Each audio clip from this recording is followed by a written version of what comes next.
Hello, baby. Welcome to the Smart People Podcast. Sit back, grab a drink, tune in your brain. Ask not what your country can do for you. This nation will rise up. One giant leap for mankind. 760.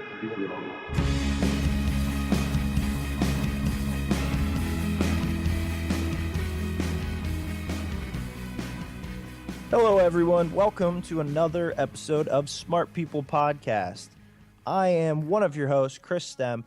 And I'm John Rojas, the other host. Hi, other host. Today's podcast is brought to you by the Smart People Podcast Amazon link. You know what that means, Chris?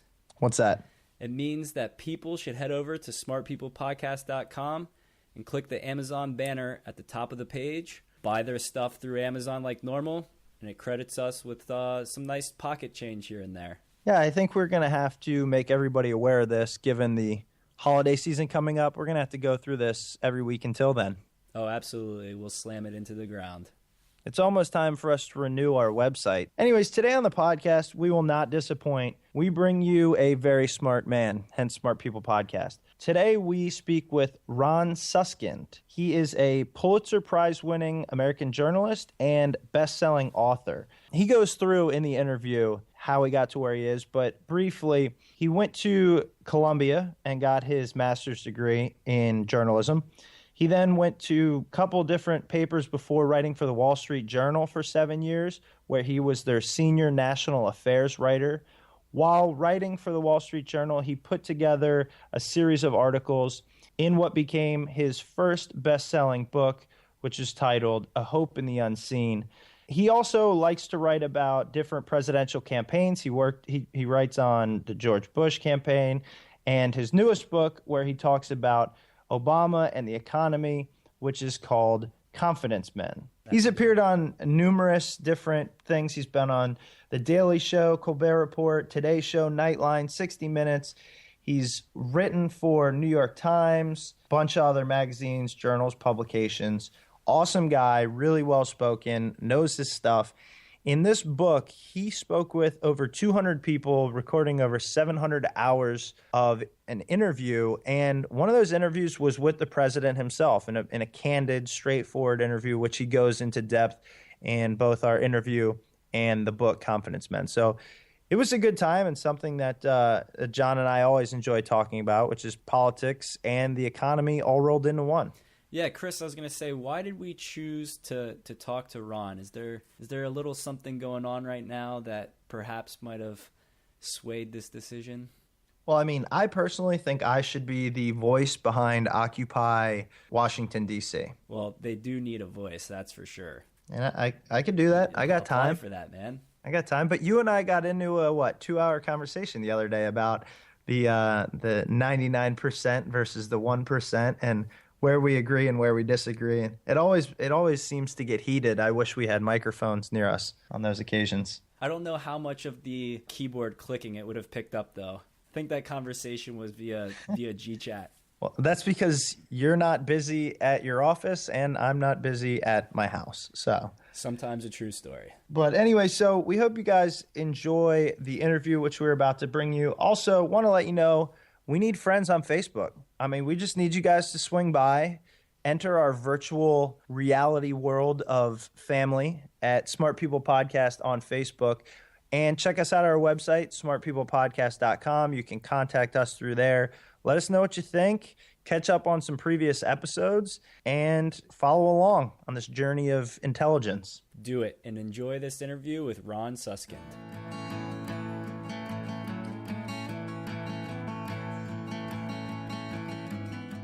First, thanks for being on the show. I know you're a busy man. I guess I first wanted to kind of talk to you about, you're a Pulitzer Prize-winning journalist, multiple best-selling author. You got a lot of good things under your belt. How did you get to where you are? How did you know you wanted to write for a living, and kind of bring us up to date? Okay, I'll tell you a short version of that tale. I went to a University of Virginia college and And after college, I was out running campaigns. I had done some of that when I was in college as kind of a young hired gun type. And I was running a campaign in Connecticut, U.S. Senate race for a guy named John Downey. Now, I was, way too young to be doing this. I was only 22, but I kind of stumbled into it. And my father had died when I was a kid, when I was 14, of cancer, and he had written a letter to me and my brother as he was dying about living a worthwhile life. And I was actually sitting in the campaign headquarters of this Connecticut Senate race, filling out law school applications. And one of them, my mother, who said my father always wanted me to go to law school. But in any event, I was filling out these applications, and I reach into the bag and pull out this letter, this beautiful letter that he wrote to us, and try to attach the worthwhile life to being an attorney, which is, really creative writing. And I leave the essay on my desk. I come back after lunch, and the press secretary in the campaign, she says, "Look, I read that essay you left on the desk." I said, "What do you mean you read the essay?" She's like, "Look, if you leave it on the desk, we're going to read it. You're the campaign manager." And I said, "Okay." She's like, "From that essay, it doesn't sound much like you really want to go to law school." I said, "Really? You don't say?" She's like, "No." She says, "But, it's very well written.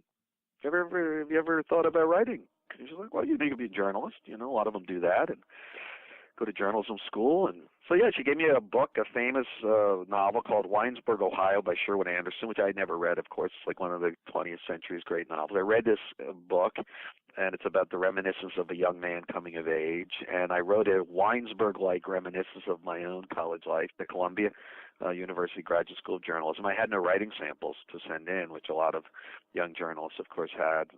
And they accepted me. And that's how I became a writer. Off I went. And of course, people say, "Geez, what a nice thing that young girl did for you. Where is she now, that girl that gave you such a good steer?" At which point I can say, well, she's just in the kitchen to run some errands now. Right now, that would be the fair Cornelia, Wow. my wife and That's partner amazing. in all things. And off I went through the various station stops. After Columbia, I was a understaffer, so-called, a news clerk, news assistant, and interim reporter at the New York Times. Then I got farmed out to a paper called the St. Petersburg Times, which is a great Florida paper, wins a lot of awards. And then I was there for a year and a half, and then I went to Boston. I was the editor of a magazine called Boston Business. We had a lot of interesting writers. And then I went to the Wall Street Journal, covering banking and finance in New England, but a bit of an undercover guy because I was sort of writing magazine stories on the front page of the Journal and helped start a magazine we called Smart Money. I was like in the little team. And then I was the Journal's senior national affairs guy from 1993 until 2000. And during that time, I wrote a book called A Hope in the Unseen, which starts kind of the kernel of the book. At the beginning, it's a series of stories that I wrote in the Journal. And that series of stories won the Pulitzer Prize for feature writing.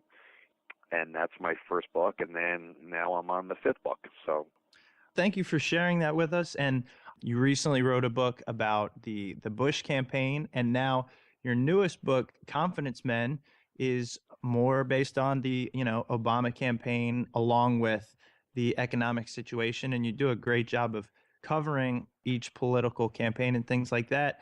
With Confidence Men, what was your primary goal? Were you just trying to show the growth of Obama through his presidency or his first term, or were you trying to explain more the economic crisis that we're going through? Well, I think it's yes to both in a way. I sort of joke around, what's the book about? It's about America. It's kind of my one line. Because the books are about a lot of things. You find a narrative arc, I guess is the best way to put it, the spine of the book, from which, the ribs spring and that forms its body. And I think the spine of the book is the collapse of the U.S. economy starting in 2007. There's a lot of lead up as to how that happened. That's a story that a lot of it is centered on Wall Street, on New York, which ends up being the epicenter. Really, it's our financial capital. And at one point I sort of talk about us being a nation of two capitals, the financial capital and the political capital. And you see the economy collapsing. You also see, as that happens, the rise of Barack Obama. because those things are linked clearly and certainly, and how he does emerge from the mist, from a place of not anonymity, but not a person who is well known, who has been in the national stage very long, and his rise then to the White House.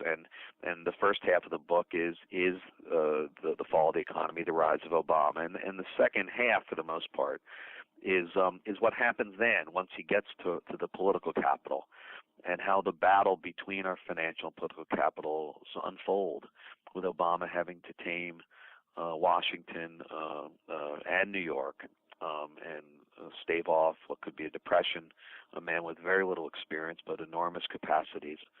You know, it's the drama of these times, and at its heart, it's about the evolution of the country over the last 4 years, as well as the evolution and education, as it says in the subtitle, of this era's central actor, Barack Obama. The book seems to focus on Barack Obama's, I guess, inexperience as what you could call a manager within, I guess, the economic sense, and then a staff that really didn't help him out in ways. There was a lot of, bickering between staff members and just rivalries that didn't get along. Can you explain to our listeners what really went on during the crisis of 2008 in terms of the staff butting heads? Well, Obama was elected under a certain premise, and it was emerged from his campaign that he would be a particularly forceful leader. He was ahead of everyone else, all the other politicians in America, in understanding this notion of a battle between the two capitals, and that the political capital, busted though it is, needs to step up to really force corrections on the financial capital, and that New York and the financial system really does define a great deal of the lives of people across America at their kitchen tables, and that's where he was coming through the election with a team around him that was very strident along those lines, and it certainly was a successful campaign.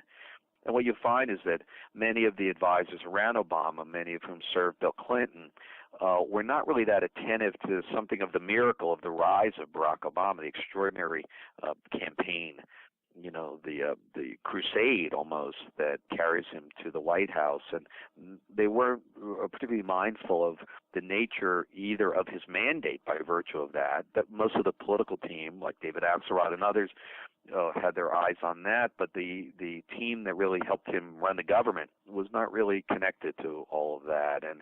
And there was a great deal of bickering between advisors, because Obama really had trouble holding the middle, I guess is the best way to put it. He had never managed anything other than pretty much his one-man crusade, his one-man show. Of course, he did that brilliantly, and he steps on top of the most complex managerial organism on the planet at a time of crisis. And what's interesting about the book are the twists and turns of what unfolds. Advisors are there to advise, but presidents must decide. And the difficulty, I think, for Obama was having to learn the nature of what only a president is able to do, which is make very, very tough decisions, even when the evidence is lacking, even when you're not going to get a clear path of this side versus that, of right or wrong. And I think his hope, very much like Jack Kennedy in the first days of his administration, also a young man of great promise and potential, was that, Obama felt that you bring in the smartest people you can find with high IQs and sterling credentials, you put them in the room, they're going to come up with a solution. Obama searched for consensus among these advisors, and in large measure he didn't get it. At the same time, he didn't have sort of a natural infrastructure in terms of a chief of staff. Rahm Emanuel wasn't a classical pick or natural pick for that job. Obama knew that. He was warned that Emanuel's impulsive and emotional and not all that well organized. And Obama says, look, I'm a brilliant guy. I can do some of that job myself. That was not right. That was a misjudgment. And what you had is let's just say enormous political capital that was spent a bit haphazardly, the kind of political capital with those 75% approval ratings and a Democratic Congress for Obama, 2 million people crying and clapping and cheering on that freezing day on the Mall, that did not express itself with much coherence in terms of policy, and actually quite a bit of havoc, which I do mark through the shank of the book. And of course, I make sure that it unfolds so that readers understand not just all the key disclosures that have driven the news cycles, but also the context of intent and motive, who these characters are, what it feels like to be next to them, to be in their shoes. And at the end, Obama speaks in a very long interview where I lay out all the disclosures of having this extraordinary access to all of his key advisors, hour and after hour of long taped interviews. And, some of it is hard for him to hear, not that he denies any of it, and frankly, none of it really is news to him. But it prompts Obama to dig deep, to ask himself there on the tape in that interview some very, I think, provocative questions about the nature of leadership and what he's learned during these tough times. He says he's grown. He says this adversity has hardened him, deepened him, steeled him in a way to understand what need be done and help him grow into the fullness of the office. It seemed to me like during the Bush administration, George Bush had an idea and he said, we're going to do it. And he just did it. He got things done. And I think a lot of the people will fault the Obama administration for not being able to get things done. Is that because, in your opinion, the people he's put in place, the team he's built, even within the Democratic Party, he can't get people to agree on moving forward on issues? Well, it's interesting. In the interview I did with Jon Stewart, the day the book was published on September 20th, was really quite telling. Stewart, of course, is just a brilliant guy. He's not just a riotously funny guy, but he's really quite bright. He's really a smart cookie. And he said something sort of half in jest at the end of the interview, half not. I think it's on the extended portion, but he's like, because he knew I wrote 3 books about George Bush and the Bush era, the conduct and character of the Bush-Cheney administration and all that. And I'd been on the show about, that stuff. And he's sort of like, did we swing too far in the other direction from Bush to Obama? From Bush's sort of incurious, I don't care about the briefing, I'm going with my gut, my instinct, that whole Bush thing. Right. I'm the decider, Did we swing all the way over from that often impulsive, non-analytical, emotive and go with your gut guy, Bush, to a guy who is, discursive and, sometimes a bit Hamlet-like. And I think, half in jest but half not, Stewart was making a pretty sound point. Obama, you couldn't, in a genetics lab, you couldn't create a guy in Obama who's more the opposite of Bush. Right. And I think that has expressed itself in Obama finding that his belief in the powerful and convincing might of persuasion based on the facts, based on the available data, that will bring people around, even when it might not be in their short-term interest to agree and maybe not in their financial interest to agree, which gets me back to that old Upton Sinclair line that, if somebody's, pocketbook is going to be diminished by agreeing with you, they're simply not going to agree with you. It's nothing personal. It's just, self-interest. And, I think Obama during the first 2 years, as he says to me in this interview, sort of learned some hard lessons about that this notion of consensus may be chimerical. People are, even if they believe in their hearts that your position is sound and they see some middle ground, they often will not go there unless they're forced to, and forced to by a very clear-sighted and often brazen exercise of power. And that's why through the administration, various folks in the White House as well as in Congress were always hearkening back to what would Lyndon do, as in Lyndon Johnson, who also had a Democratic Congress, even, a very strongly Democratic Congress, but, also, he was a master of the Senate, as Robert Caro points out, and a master of making sure people did what he wanted them to do, no matter what, nothing personal. Have you seen President Obama go from what, Jon Stewart said, where we've swung too far from Bush to closer to Bush now in terms of, making decisions and moving forward with what he believes in? And also, as a follow-on, what is the one thing that you've noticed about President Obama that you're most impressed with after following him from 2008 until present day? Yeah. Oh, well, I mean, I think he has moved. I think that's part of his evolution. I trust what he tells me, which is, in fact, that very thing. He says, I want to get out in this last interview, which, of course, people have read and cited widely, but it's really it's quite revealing. Or he says, look, Carter, Clinton, and I have what he called the policy wonks disease, and I want to break free from some of my technocratic inclinations, Obama says, and act more dynamically. In a more dynamic form of leadership. Basically, I make my decision, and that decision alone will change the landscape, and I'll push it forward. Express conviction, not constantly be saying the other side has merit in their position too, and let's split the middle. I think that clearly is what he says his evolution has expressed and revealed and shown, and I think you are seeing some of that.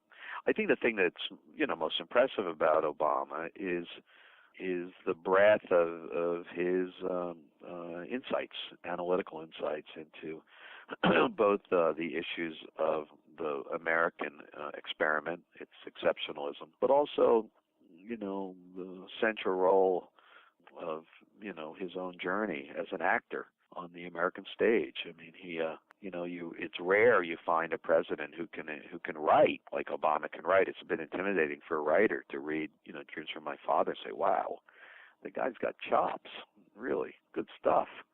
He's got an ability to dig deeply into the human architecture, that often novelists have, and poets, but very few others.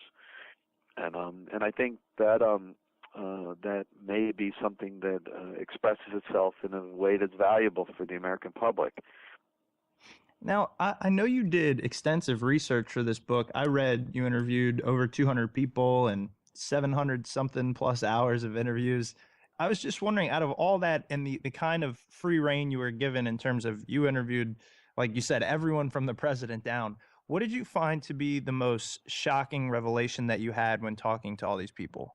Well, I think the thing that was most surprising was many opportunities when Obama could have acted boldly, and he was right there with the sword in his hand, and he just put the sword down. Even when there was a lot to recommend, plunging it into the chest of some folks who were all but saying, do it, just get it over with. Whether it's the bankers or some of the healthcare providers who understood cost needs to be reined in, and they, in a way, were ready for the president to express presidential power in terms of the greatest good for the greatest number, even if it meant they might be slain in terms of their specific interest as an industry or as lobbyist or as folks from a community like banking or healthcare. These are big, complex systems that run through the society that really do define the lives of people day to day. Money and risk, huge. Healthcare, how long we can live and how well, huge. These systems are both broken in the country. That's no secret to anyone. And the self-correcting hope, the hope that markets will self-correct, and move toward the glories of quote-unquote efficiency, which sometimes I think are overstated, that hasn't happened in these two giant systems that are so defining and are busted. And I think the feeling was it's time for the public sector, for the public realm, led by Obama, to step up and force corrections, and corrections thereby in the direction of the ship of state, rather than continue a drift that's pretty much gone forward along the lines of from whence we came. And I think that was the thing that was most surprising. I'm getting the details of various meetings, and I'm like, well, here's your moment. And instead of expressing presidential power in those ways that I think historians will look back on and say that was a big opportunity missed, he would get right up to the edge and then pull back and say, how can we come together? And that, the kind of blended, split the middle, balancing of interests and positions, we know that. It's been more or less the way things have gone for quite a while, and it's, I don't think what he kind of got elected for. I think he was elected to do something more dramatic. But that is what surprised me the most, is opportunities that often he created, or certainly were right there for the taking, and how in those first 2 years he did not seize those moments.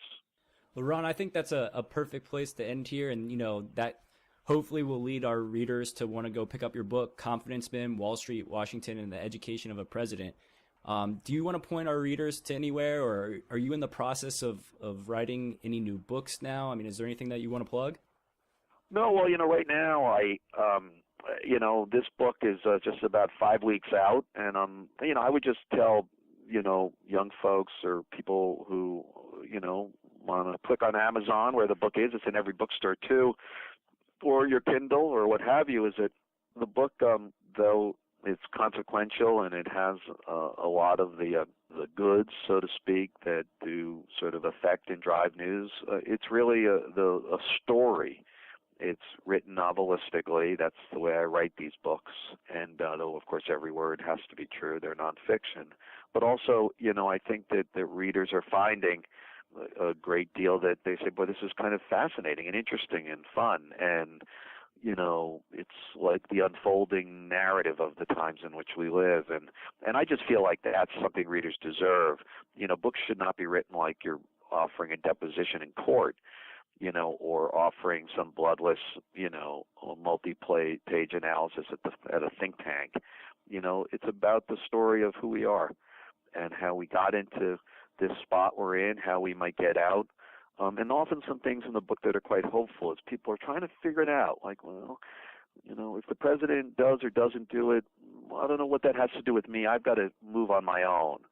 And I think that people generally understand that things work best when we kind of bend toward the sunlight, and we in the kind of miracle of what America has long been about is that the country has an enormous capacity to self-correct. That's the brilliance of our system. And this book, in a way, is about that. All right, Ron. Well, again, thank you so much. We appreciate your time, and best of luck. I know you don't need it. The book's already doing amazing. So thanks again. Okay, well, take care, guys. Be well. All right, you too. Welcome back. Hope you enjoyed that interview with Ron. One thing that stuck with me in that interview was how at the very beginning he talks about the letter that his dad wrote him, telling him that he wanted him to enjoy his life, do something he wanted to do, make a difference.